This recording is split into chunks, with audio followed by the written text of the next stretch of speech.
Okay, hello everyone. So in this video, I want to share something that comes like from real life. So from work, it's something that I had to find my way out during a project. And I will start first by I have this drawing, but I will go back to the code first. So here's like the idea. Now this is some code. It doesn't have to do with the actual like original example, but I'm sharing this here so that to demonstrate that most of the time we work with large code bases and large files. So we work with many files, many folders, and most of the times these files are more than like 100 lines. Like in this file, we have like thousands of lines of code, and we have to find our way through this code base and make changes. And the tip I'm going to share is how a requirement came at work, and we had to find like a kind of like an easy, quick way to convert a certain data structure inside our code, inside our application, into a different form. So disregard everything that you see in this file. There are just two parts that I want you to focus. So imagine you get this file, which is just one file from an application. This is a large application. Specifically, this was like a React application. Of course, this code is not like a React app, but imagine that this is like a React app. It's a front-end app, and what happens is you load this development server, you run this React application, and you see it in the browser. And what happens is you have like a backend server that gives you some kind of data structure. So suppose this is an array of objects. So your application receives this data from the backend, and it presents it in some nice like form, in some UI form, like a card. So you get some, let's say, name and surname, and maybe some picture, and you transform this data into like a nice avatar and a nice card and so forth. So this was the application at some point. And then what happened is, let me make this a little bit.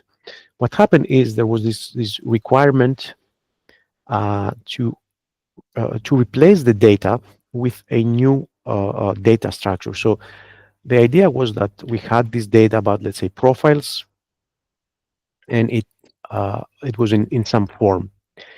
And then there was a sudden change, and they decided to send some updated data. But this time, it was not just it was not using the same format with, let's say, different values or more values. So maybe there were like some new names, stuff like that. It contained a new data, but it also contained a completely new structure, a completely new form. So they said you have to switch from this format to something that was completely different. The actual business, let's say, data, the actual profile data in this case was the same. It was all about a packet full of profile data, usernames, surnames, avatars, and so forth. But the structure in which they were contained was completely different for reasons that we don't have to explain. The backend had to change a lot of things. So we got something like, instead of an array, as you can see here with multiple objects, imagine that the structure was completely different. Something like you have an object, so the data comes back as a big object, not as a big array, and things are found inside, like let's say, arrays with some values. So same data, but in a completely different structure, and then of course some other names.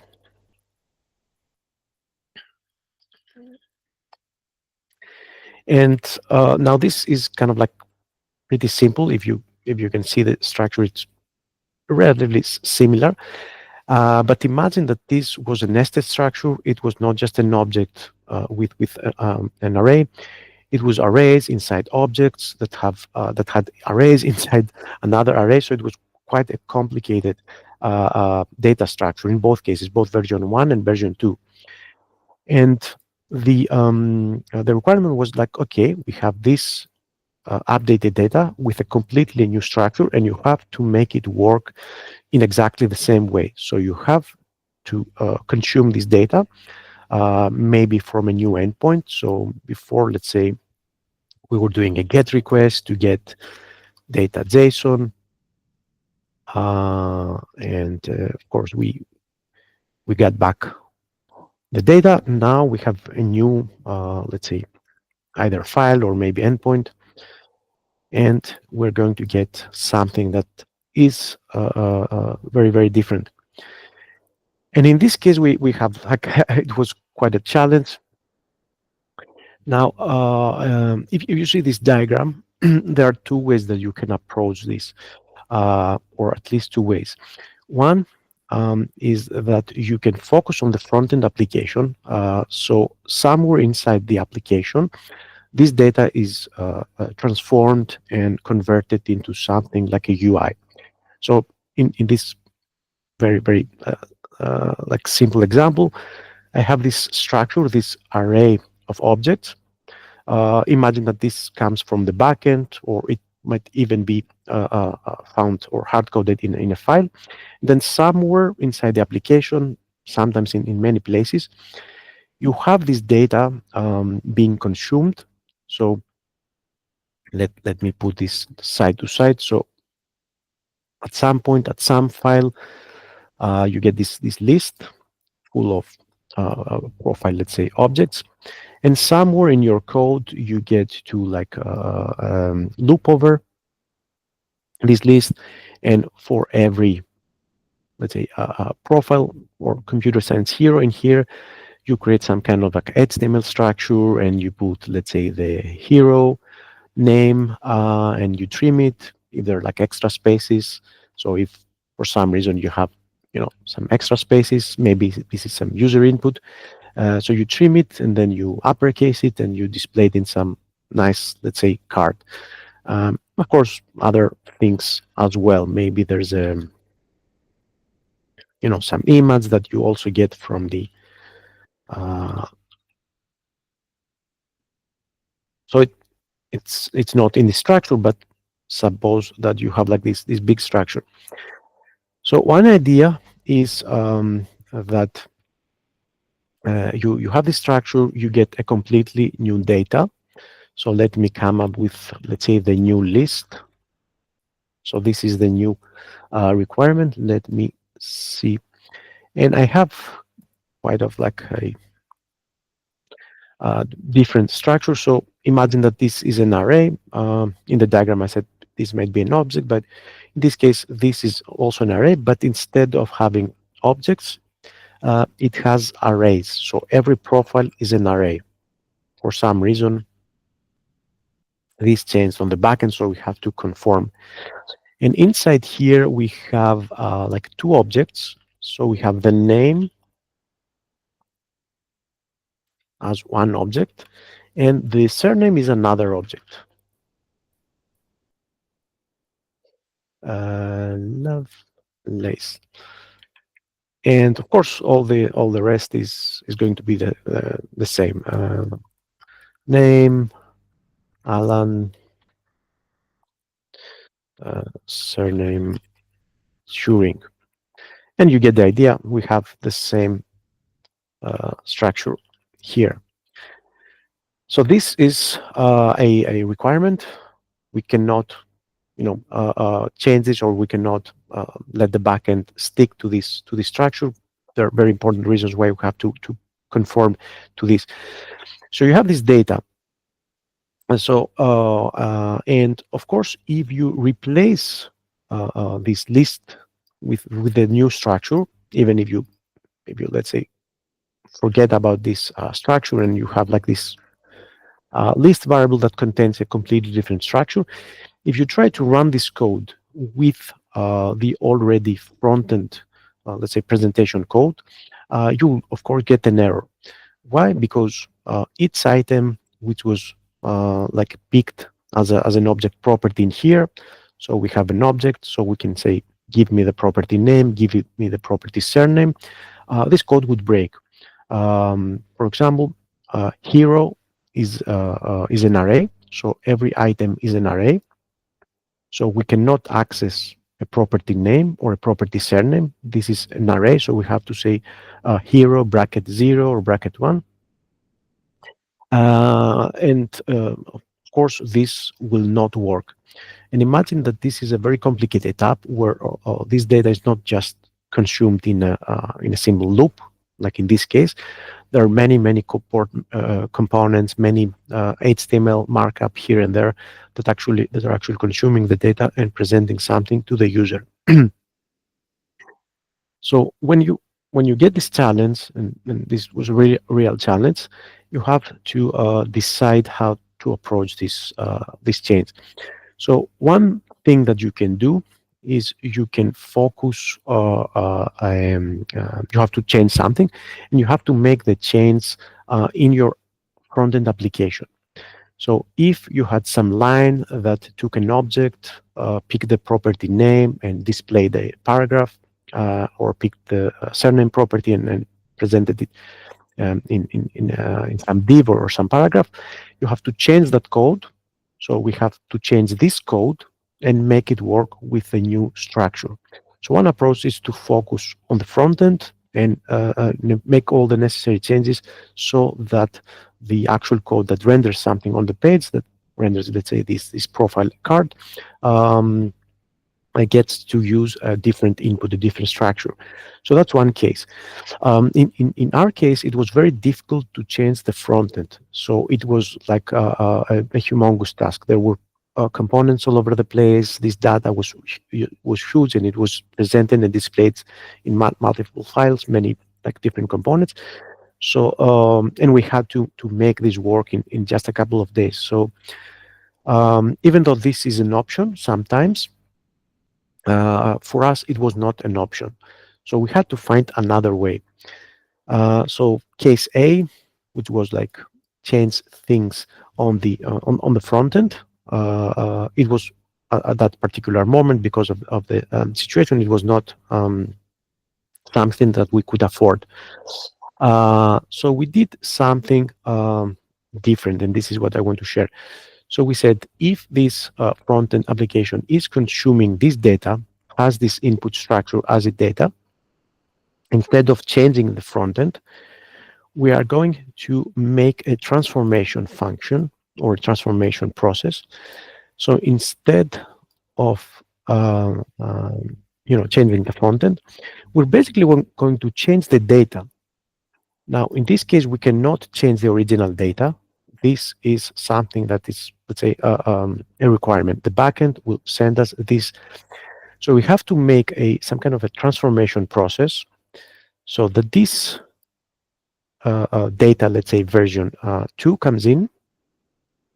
So we have some kind of like function, or maybe or maybe process, maybe lots of functions. Sometimes it's that accepts a particular data that comes in the form of data version 2 and gives out version 1.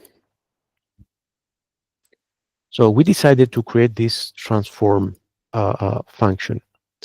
In this case, it means that we have we kind of like think about the transformation on a different layer, on a different level. We leave the front-end application untouched, because like it's a huge task and it's complicated, and we don't know whether something will break. And we say, if the front-end, this is version 1. So this is an engine that transforms version 2 to version 1. So we said, because we had to make this change really fast, we will create some kind of like process that consumes this data from the backend. The backend is okay with that, because they give us what they have available. We transform this into a different structure, the same data, the same names, the same profile, surnames, names, avatars, whatever, but the structure in which they are contained will be transformed back into version 1. And then the front end will be really this process will be transparent. It will have no idea about the new data structure. It will consume the same structure with some new probably names or surnames or actual data, but we don't have to change anything on the front end app. So that was a challenge. And of course, as always, as the quote, the saying goes, like in software, there are always trade-offs. If you get a question, the answer is it depends. There might be a case where option A will be more viable, and in other cases, option B might be more viable.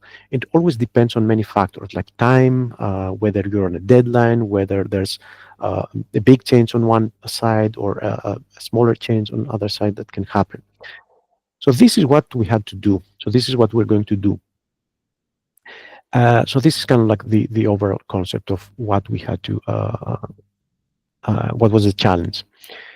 Now, the other thing I want to share, let me close this, is that once you get this application and you want like to switch from mode A to mode B, let's say a new list, you can start working on the actual application itself. You can say, okay, let me change this code, let me run the development server, open up the application, see it running, then make some changes here.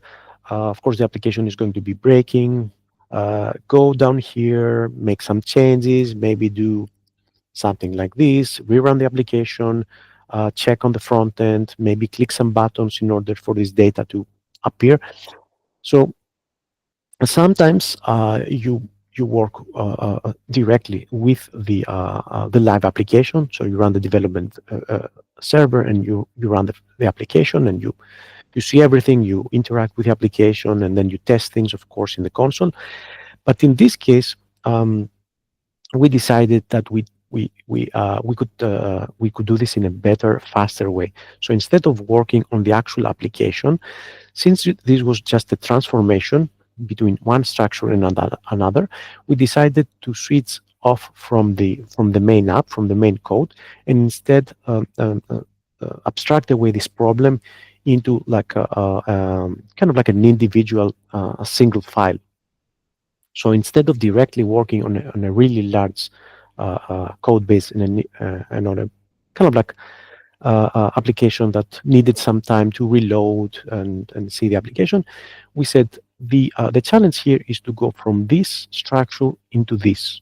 Okay, so the challenge was like go from version 1, or sorry, from version 2 to version 1. So it's the other way around. Take this new list, which is in this form, and then transform this into version 1. So we decided to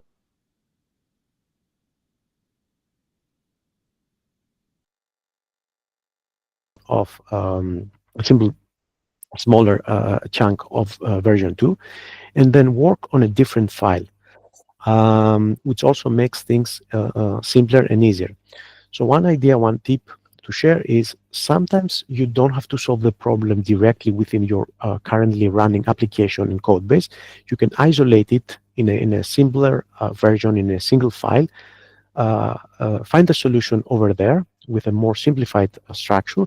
And then once you have the solution, you can bring back the part that combines the two, let's say, pieces together. So if we can create some kind of like code, let's say a transformation, that can be a function, multiple functions, classes, objects, it depends, we will see. Once you have this solution, once you have this transformation code that converts one data structure to another, you can bring it here. And let's say you ideally can have something that says transform to, let's say, version 1. So you get the new list and you get out the list. Okay, so if you can wrap all this transformation code into a single function, the simplest thing you could do is pass in version 2 as an argument to this function. There's some process going inside this function. You get out version 1. So the rest of the code has nothing to worry about. What you get back is exactly the same structure, the version one.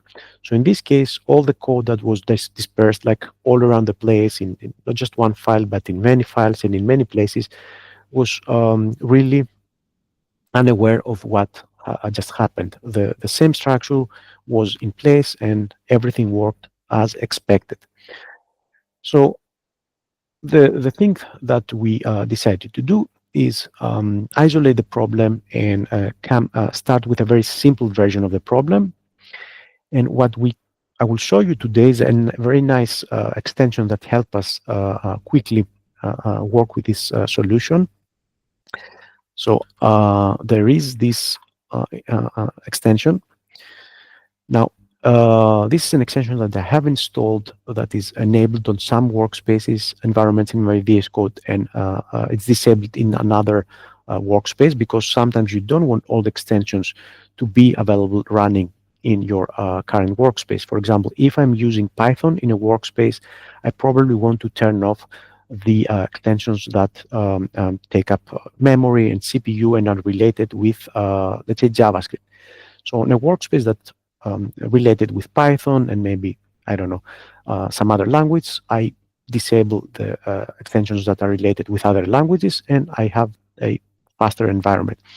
So in this case, if you want to check the installed extensions on your VS Code, you can type @installed, and you get to see all the extensions that are installed. If you want to see the enabled extensions, you can say @enabled, and that gives you a different list. So in my case, I want to enable the extension that I want to suggest. It's Quokka. It has been disabled on this workspace, so I can find it under installed. If I type enabled, you will see that. Okay, I didn't expect this. I decided to I forgot to disable. So let me disable. Okay, so so now I can find it because it is here, and as you can see, it is disabled. It's grayed out. But if I search for enabled version, version enabled extensions, it will not show up because it's currently disabled. So some nice search tricks here. I find. So what is Quokka? It's an amazing extension that helps you practice and your JavaScript skills. So here's the really amazing part about Quokka. So you have a JavaScript file. It can either be a file that you have saved. Sorry, let me go back here. Or you can even have an untitled, a new file that you just opened up and it's not saved. So in this case, just to work on this challenge, I don't even have to create a file. I create a new tab here on VS Code, and I start the Quokka extension. So let me give you an example of what Quokka does. So suppose I want to create a function that adds two numbers. So usually for something like this, you create a function, you do something, you write your code, and what you have to do is you have to save the file, include it in an HTML, load the HTML, see it in the browser, open the console, see what's happening, debug, put some console logs, for example.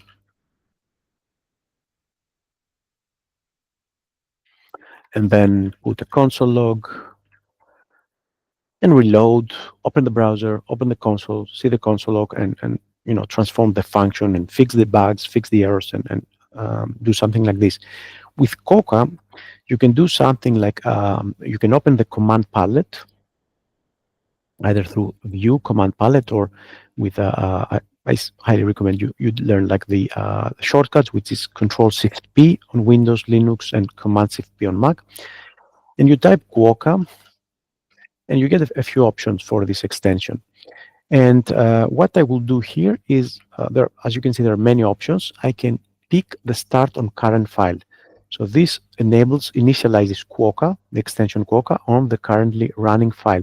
This has to be a JavaScript file.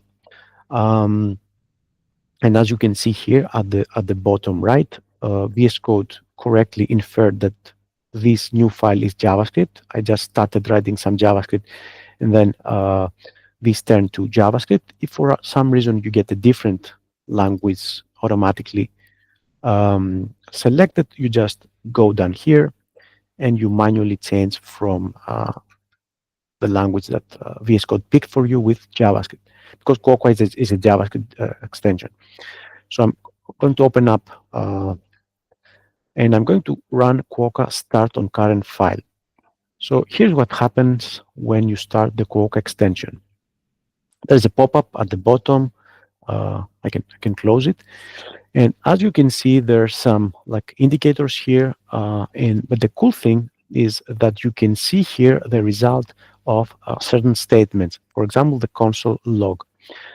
So what you can do is you can start writing your code, and then you can like try something like this here, and you don't have like to open the browser or even save this file. You just test your function. Does it work with 30 and 40?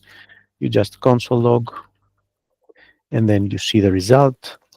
And then you change things. You will see I can change 40 into 4, and this value here changes. If I make a mistake here, if I, let's say, divide instead of add, you can see I can see the result instantly.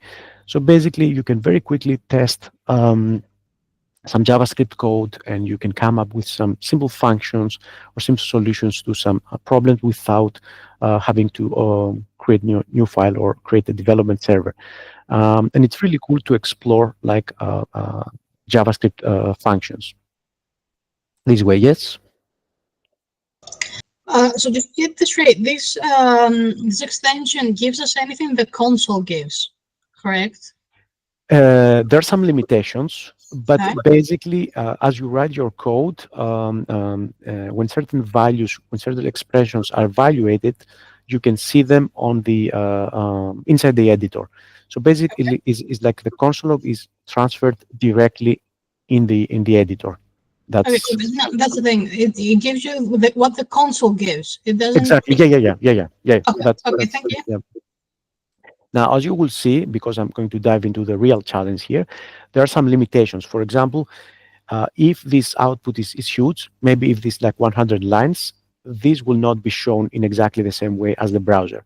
So in this case, you probably want to use the browser. So there are some limitations because there's not enough room for producing like large outputs.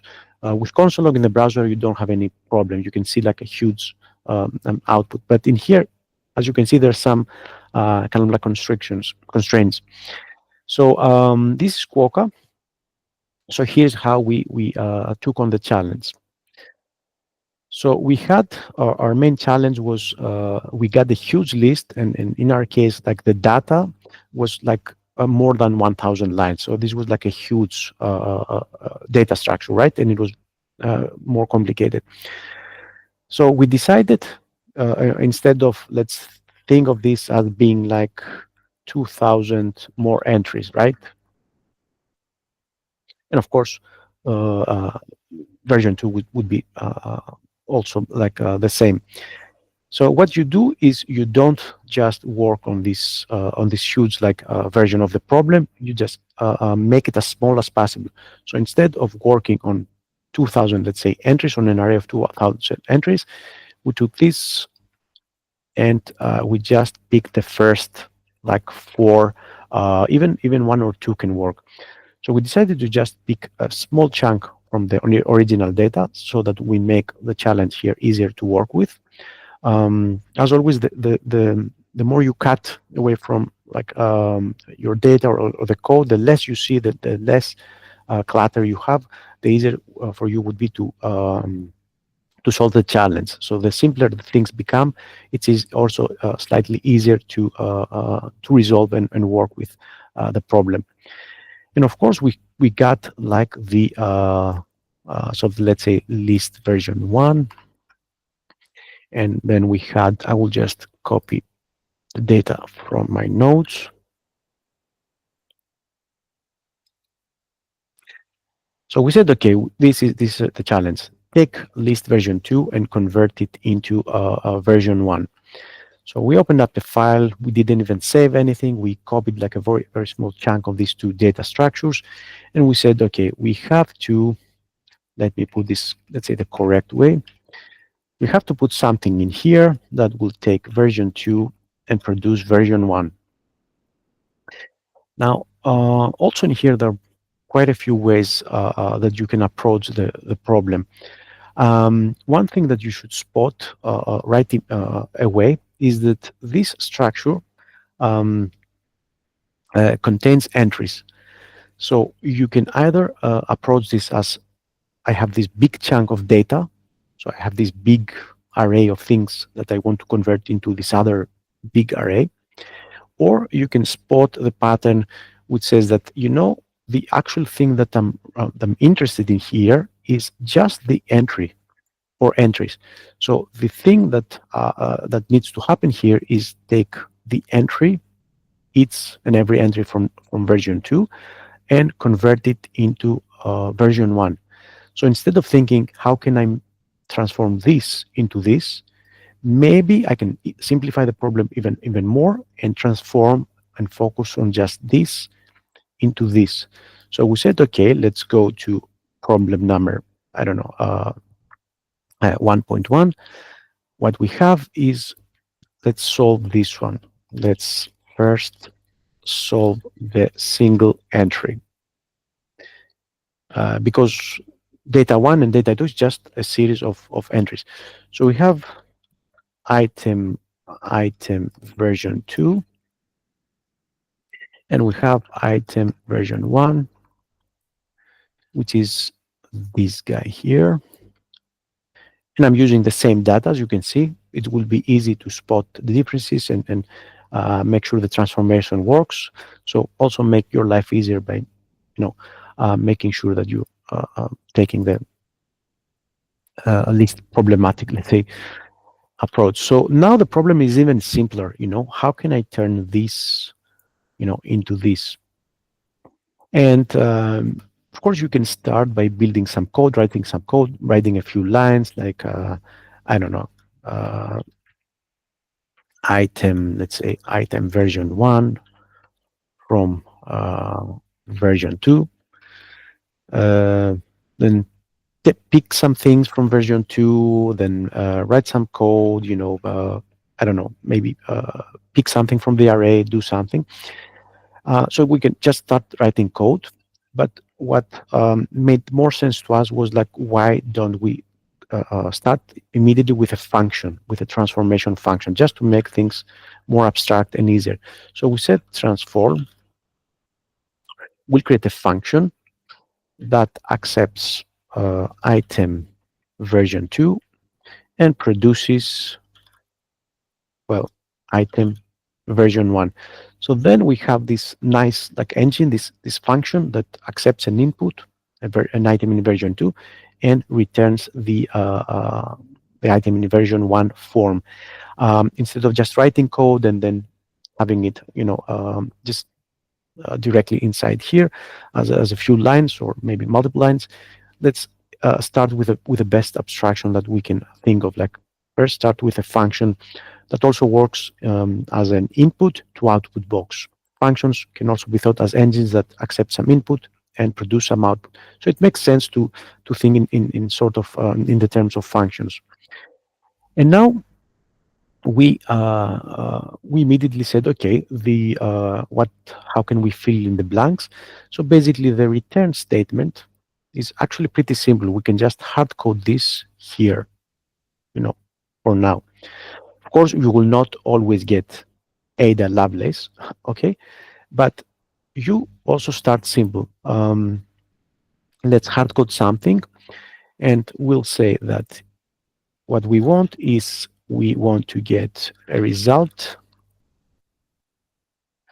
out of item version 2, right? So bring this item version 2 into this engine, put it as an input, and get back something that must look like this.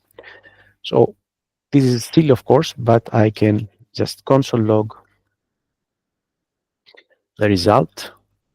And as you can see, I can compare the output that I want with something that I see inside my editor through Quokka. So this is really nice because as we start creating the transform function, we will start with an error. We will start seeing here an output that isn't what we want. And then as we progress and transform the initial argument, we will see something immediately in here. So for us, it was really helpful that we had Quokka at this point. Okay, so I hard coded this here just to start with a basic structure, but of course, what we want to do is to fill in this with any kind of data that comes in as an input. So the next thing we can do is let's console log the input. Okay, let's see what we have in here. Once again, Quokka is really nice because you can see the input, and then at this point, of course, you can see it's relatively simple. The structure for version 1 and version 2 is kind of like simple to work with, but in our case, it was like really, really complicated. And to be honest, we used a little bit of ChatGPT's help to help us in the code because time was running out. And in here, what you can do is you have the input, you have the output, and you start comparing, and see what kind of transformation you can do. So in this case, we know that the name is not it is found inside an array. So item version 2 is an array. The name is inside an object, which is the first element of the array. So once again, I can say, okay, how can I get the name object? And in here, Quokka is amazing because you write something and you immediately see the result. Okay, this is right. Or if you do a mistake, oops, no, that's not what I need. The name is not in position 1. We start counting from 0.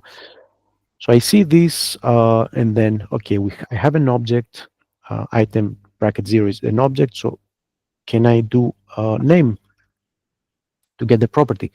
And instantly I get to see the result.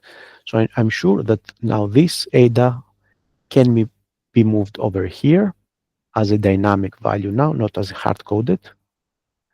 So as you can see, this is really nice. This extension directly, you can see this directly in the ID. Now you go back to item version 2. You see the complete structure. You think, you stop and think a little bit. Okay, how can I go to this part of the object? This is an array, so this is the second element. So I will do 1. Yes, that's correct. Then surname, and then you get Lovelace. So you can put this here, and boom, you have in here the result that you want. So as you can see, Quokka is really nice. I didn't even have to start a server or create a file or put it in a HTML file. It's really easy, really quick way to come up with a solution on this kind of problems. Of course, if you need something that has to do with a DOM, so if I wanted to write some code that produces something on the browser, I cannot use this extension. I think there's a paid version which does something like this. But if you're just sticking with simple JavaScript code that doesn't have to do with rendering on the screen, you can use Quokka in this fashion. So that was kind of like the first part. Of course, we created a transformation function that transforms each item, not the whole data. So the next step was to take the whole data, the whole list version 2, and convert it into list version 1. So there are multiple ways that you can do this. And in this case, it's simple because both data structures are arrays. So we can loop over one and do the transformation on each entry and get the same. In our case, it was a little bit more complicated. We had an array that had to be transformed into an object.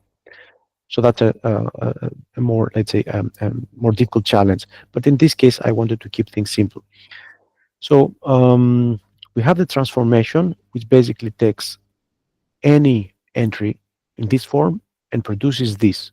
So all we have to do is apply this function for every single entry in list version 2. Now, you can do it in many, many ways. One of the ways of this is to use a for of loop. So we say for, let's say, item, I have already v2, so item, I don't know. I will say just item. This is like a private variable inside the for loop. So item of list version 2. This is one of the easiest way to loop over an array, the for of. You define a variable that will contain its entry, and then you say of the array. And now Quokka once again is really handy because we can actually see that we're getting the result that we want. Of course, as you can see, here's a limitation. If I have a small screen, I cannot see the full output. This is like too big to fit in here. So there's some things that are cut off. As you can see, we can see just the last part. Um, but of course, I can say, give me like the first element and then give me the name. And now I can see all the names, and now I can see all the surnames. So it's pretty cool. Here I'm wrong, undefined, undefined. So I have to switch. And now things is simple. I iterate over the list. I apply the transformation function for each element. So I can now say, instead of just getting the item in version 2 form, I can transform it. And I can see that I get a list of items in version 1. So I can see Grace Hopper, I can see Alan Turing. Okay, the rest is truncated, but you get the idea. So I loop over the first list, I transform the items, and I can create a new list. So new list, just to put these things. And then I can say, transform the item. So let me use a variable to make it transform its item. Make sure that it is the item that I want to be inserted in the new array. As you can see, it's correct. So Quokka is really nice. And then I just push it at the end of the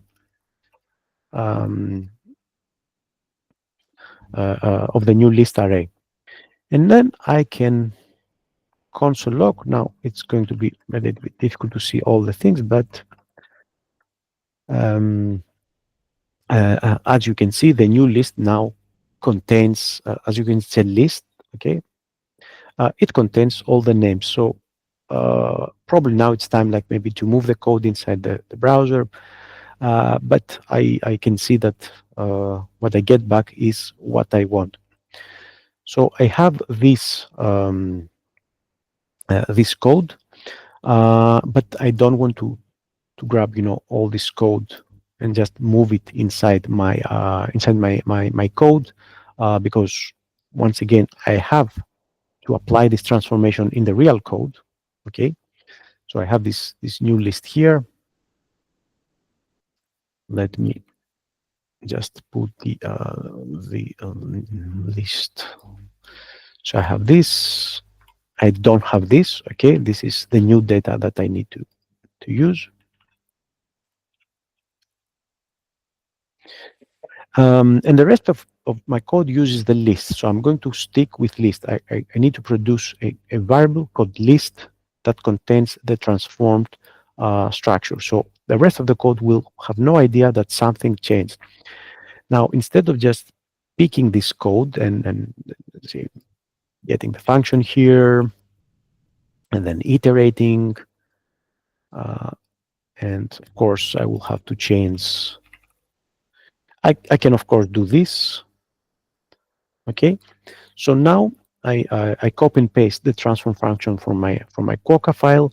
I iterate, I create a list, and of course I test. And now the rest of the code will behave in exactly the same way, right? Because from this point onwards, from line 27, all the only thing that the code wanted is a list variable that contains this structure.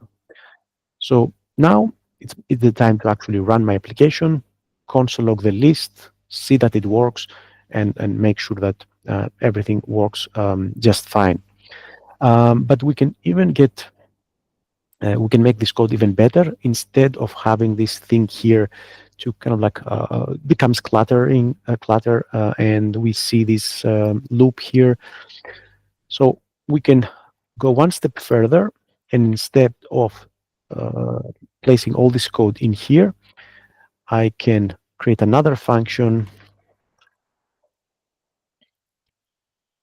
which accepts the list and produces the new list. Okay, like the new form. So now I can move the code inside there. I can return the new list. So all this code now becomes part of a new function. Let me clear things up. And all I have to do is pass in like a list, like let's say version 1, and say, so const list, I think, okay, new list equals transform list, and then list version 2. I think, and as you can see, as I run this function, okay, when I call this function, not only do I get to see the console log in here, but I see the console log inside the function. So now this actually is running, is executing, and inside the body, I can see everything that happens in every line. It's pretty cool. So now all I have to do is just export this function. So I will create a file, export default. Now, of course, I move this code inside the file. I save it. I say utils. In our case, it was like a simple utils.js file. So we keep all the utilities in a file that does this, like have this special like utility functions.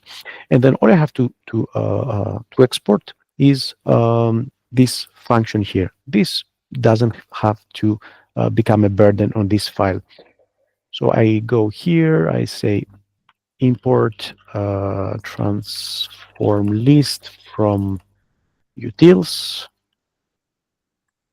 and then I go here and I say const list equals transform list list version 2, and hopefully this will work. So at this point, if I had tested everything, of course this I'm kind of like a little bit rushing here, but if everything worked as expected, you should be getting your application behaving in exactly the same way. So now the application will be behaving exactly the same way as if a data in the first, let's say, format in version 2 was used as an input. So now I have this transformation and I can use it in my app, and I don't have to change any code in here. Now I can test this here with a console log, and I can see that it's okay. As you can see here, that Quokka is not the most precise and safe way to check to ensure that the structure is exactly in the way that you need it. So I can see that it looks okayish, but there's some things missing. Maybe there was a problem, maybe there's a bug, and the Ada Lovelace, like the first entry, is not produced in exactly the same way. So I shouldn't count on the Quokka output. I should now go either to the browser console or maybe to my app and make sure that this works as expected. So in my case, I would console log this thing here, and then see the console log in my browser full expanded in its full form. And then, of course, I will at the same time check that the application works. So if this works, all this code would produce an avatar, a card, a name, and so forth. Um, so that's kind of like a way that we decided to handle this situation, and it also was very successful, and we were very lucky because we used ChatGPT to produce a lot of the code. In our case, the structures were really, really complex, and it would have taken a lot of time for us to, painstakingly transform every single step in the structure. But I have another tip to conclude. Whenever you want to use a ChatGPT or some other kind of like language model to help you with your code, um, you have to find a smart way to make it understand what you want to produce. So in this case, what was the way that we helped ChatGPT produce the correct result? This is what it's called prompt engineering. So you have to find a good prompt, a good question. Let's say you have to structure your question in such a way so that the language model, the AI model, gives you like the best result. So in our case, we did something like this, and it helped a lot because it gave us the correct answer immediately at the first answer. We didn't have like to ask it again and make it improve the code. So we had to be very, very descriptive. So we put comments. So data format version 1, data format version 2. The more descriptions, the more you are descriptive in your code, in your comments, variable names, comments, the better the language model will be able to produce what you want. So we said we want transform list version 2, return must return list version 1. So we put a lot of comments. This is a function that accepts some data in the form of list version 2 and must produce data in the form of list version 1. Um, and then we said something. We also specifically say change the code here. So this helped us because maybe you can, if you don't put this here, if you're not like very specific, maybe the language model would try to put code like outside or maybe even transform the list or something like that. So you have to be very specific. So we helped the language model with a lot of comments. There were a lot more descriptions here, and it actually was really successful in producing the transformation function that we wanted immediately. Of course, there was a lot of testing, manual testing, and checking after that, but we got some code that was kind of like 80%, let's say, working as expected. We had to check it, of course, and transform it a little bit on our own, but it was really successful in producing something that took away a lot of time-consuming process. Now, I don't recommend that you do this while you're learning programming, but when you're in a real situation, when you have like just a few hours to do something like this, of course, you have to use all the tools that you can use. And ChatGPT and these language models are really helpful in these cases, or Microsoft Copilot and other tools. But you have to be very careful in how you construct your prompts, as they're called. That the question has to be produced or structured in a way that helps the language model. One of the things that we know that helps these language models produce a better result is to provide as many examples as you can. So, for example, if this was just maybe like, I don't know, if there was like a simple entry, probably the language model wouldn't have done such a good job. Maybe it would produce a function that transforms only the first element of the array. It's so one entry in one case, one entry in another, okay, let me transform element one to element, one of this of the other array. So you have to provide as many examples as you can, so that this language model that works a lot with patterns, it detects patterns, gives you the correct result. So put the effort into supplying details and information so that it produces the right result. So to summarize and to conclude, sometimes you have, or most of the times in software, you have to make some choices. You get something that's, you get a requirement, you get a last minute, thing that that must be changed. You have to make some changes. Your code, probably you can make the changes in various places. You have to pick the right place, of course, at the right time.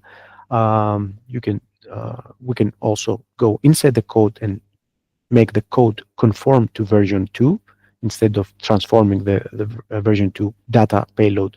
We just change the whole app. In our case, this was infeasible. And then you can find solutions, different solutions. In our case, it was like, let's think about a transformation process that converts version 2 into version 1, and then the rest of the application really doesn't have to change. So think carefully about the different ways that you can approach the problem. Take into consideration all the factors, time, maybe if this application is going to change often, that's another factor. Maybe this is going to change in the future. Maybe you get data version 3, maybe you get even data version 4. So you have to pick the better choice, the better solution based on of course, some factors. In our case, that would be a question to the backend. Okay, we got version 1, we got version 2. Is this going to stick like this? Or is there a case in the future where we might get a third version, a fourth version, so that we can better prepare for the upcoming changes and also pick the right solution? Because if we decided to change the front-end app, and then at some point after a month we got data version 3, that would be a lot of really, really hard work, and that could break a lot of things. But building a transformation function would be easier to adapt in an upcoming, let's say, different version. Um, and once you pick the right solution, and think of whether you can switch from your code, from your main application, and work and try to solve the problem in an isolated environment in a much simpler fashion. So simplify the problem, move it outside of your app, see if you can just find the solution in isolation, and then you test it. We thoroughly tested this in this Quokka environment, and even in the browser console before we were we were ready to move it inside the real application. So you don't have to hastily bring things into your application. Test them, and of course we tested with more data. For example, we started with 4 examples to actually have a simple. We actually started with 2 examples, so we started with a uh, simple structure like this, so it would be easier for us to approach the coding challenge. And then once we got the transformation list and we tested it with these 2 elements, we came back and we put in like 10, 20 examples, so that we got the correct result. And then we decided to test it on the real app, which contained, of course, thousands of results.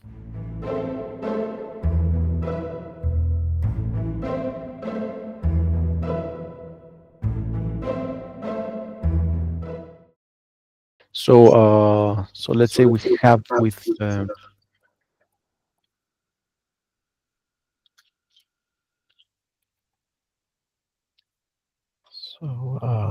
I don't know, here maybe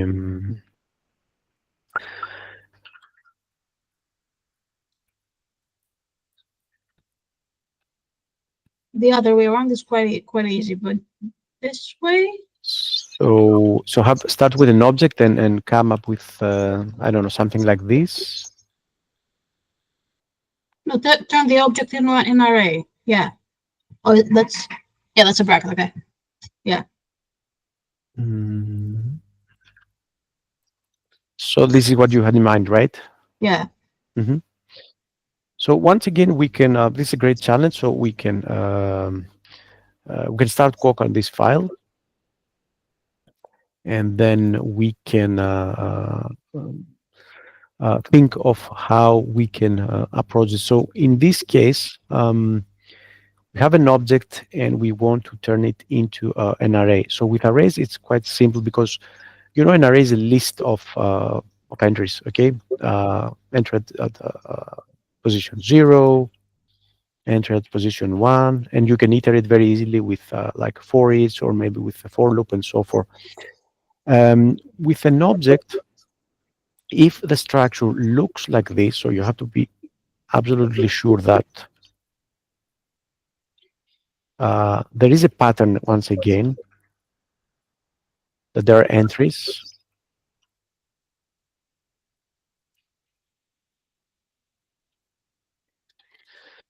So you can see that there's still a pattern here. There's entries and entries here. So even though the collection structure is different, like there's an object in one case and there's an array in the second. So we will go with the same way. So find a way to transform like this, like into this. Now the problem here is we have to find a way to iterate over these parts of the object. So with an array, we can say for array, for of, we have for each, we have for loop, which is the for counter, less than, and so forth. We have map. We have many ways to iterate.